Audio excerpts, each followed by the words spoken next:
मोठा सरकारने निधी जाहीर केलेला आहे, शेतकऱ्यांपर्यंत तो निधी केव्हापर्यंत पोहोचणार, काय नियोजन आहे? आपण पाहिलं असेल की मुख्यमंत्र्यांनीच आणि उपमुख्यमंत्र्यांनी त्यांच्या पत्रकार परिषदेमध्ये जे जाहीर केलेलं आहे की दिवाळीच्या आत सगळ्यांच्या अकाउंटवर पैसे जातील.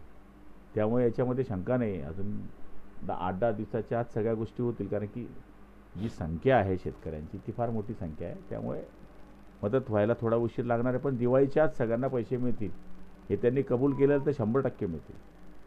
भाऊ, आज सामनातून टीका करण्यात आली आहे की जे महापॅकेज जाहीर करण्यात आला आहे आकडे मोठे मात्र मदत होती. लाडकी बहीण योजनेप्रमाणे या पॅकेजची पुराड कोणत्या योजनांवर पडणार, केंद्र सरकारच्या आर्थिक मदतीचं काय, असा सवाल उपस्थित करण्यात आला. लाडक्या बहिणींची आकडेमोड त्यांनी पाहिली आणि त्या आकड्यांनी कसा आकडा बोलून दिला विधानसभेत हे पण त्यांनी पाहिलं. त्यामुळे त्यांनी लाडक्या बहिणीच्या बाबतीत बोलू नये. सपाटून मार खाल्ला आहे. आणखी पुन्हा त्या बहिणींना जर चिडवलं तर जिल्हा परिषद महापालिकेत त्याच बहिणी आणखी त्यांना आपला मार्ग दाखवतील. त्यामुळे आकडेमोड हा विषय जरी त्यांचा म्हणण्याचा असा असला तरी मदत ही सर्वांगीण मिळणार आहे. आणि तर आम्ही काही चूक केलं असेल, फसवणूक केल्याचं दिसत असेल तर समोर येईल ना. पण अजून लोकांचे DBTद्वारे म्हणा किंवा जनरलद्वारे म्हणा पैसे तर जाऊ द्या, आपोआप खालून फीडबॅक येईल पैसे गेले की नाही.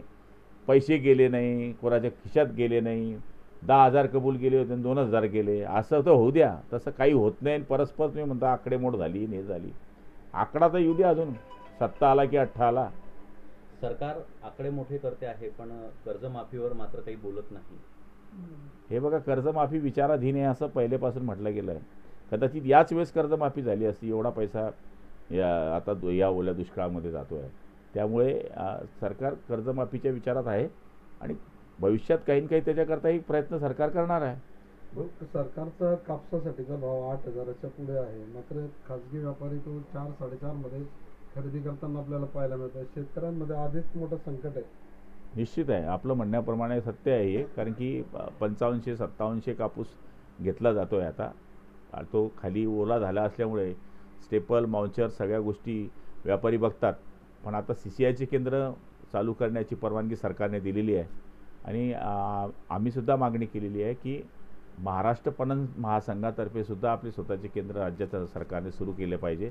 तर त्याचंसुद्धा CM साहेबांनी आणि DCM साहेबांनी सांगितलं आहे की पहिले CCIचे केंद्र चालू होऊ द्या आणि वाटलंच तर आपण ती पण उघडण्याचा या ठिकाणी आदेश करू. त्यामुळे शेतकऱ्यांना CCIच्या मार्फत पहिला हा जो कापूस आहे, आपलं म्हणणं ते 100% सत्य आहे की तो त्या प्रतीचा कापूस CCI कधीच ॲग्रीड करणार नाही. त्यांना त्यांच्या प्रतीचा असला तरच ते घेतात.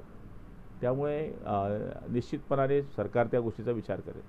भाऊ, ज्या पद्धतीने पिकं वाहून गेलेले आहेत, काही शेतकऱ्यांचे मात्र शेतीच वाहून गेलेली आहे, अशा शेतकऱ्यांसाठी काय वेगळं पॅकेज आहे ना बाबा. आपण पाहिलं असेल, खरडून गेल्यानं वेगळं पॅकेज आहे. पाऊस पडलेल्या पिकांमध्ये ज्यांचं नुकसान झालं ते पिकाचं वेगळं पॅकेज आहे. त्याच्यानंतर घरांचं वेगळं पॅकेज आहे. जनावरं वाहून गेले त्यांचं वेगळं पॅकेज आहे. कोंबडी वाहून गेली त्याच्याकरता वेगळं पॅकेज आहे. सगळं वेगळं वेगळं आहे. पुण्यातले जे गुंड निलेश गायवड आहे त्यांच्या भावाला योगेश कदमांच्या शिफारसीने शस्त्र परवाना मिळाला असा एक आरोप होता आणि त्यानंतर कदमांनी राजीनामा द्यावा अशी एक मागणी जोर धरली. काय सांगा? हे बघा, शिफारस आता माझ्याकडे तुमच्यासारख्यांनी शिफारस केली तर मी शिफारस देईल. मला वाटलं की यांना परवाना देणं आवश्यक आहे तर एखाद्या वेळेस माणूस देतो.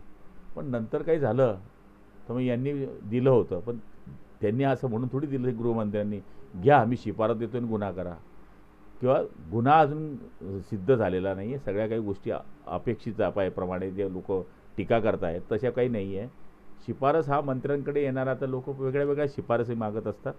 म्हणजे वाटलं तर माणूस शिफारस देतो. शिफारस दिलं म्हणजे लगेच आदेश होतो असं नाही आहे. सगळं SP कलेक्टर तपासतात की या माणसाचं खरंच देण्याची गरज आहे का.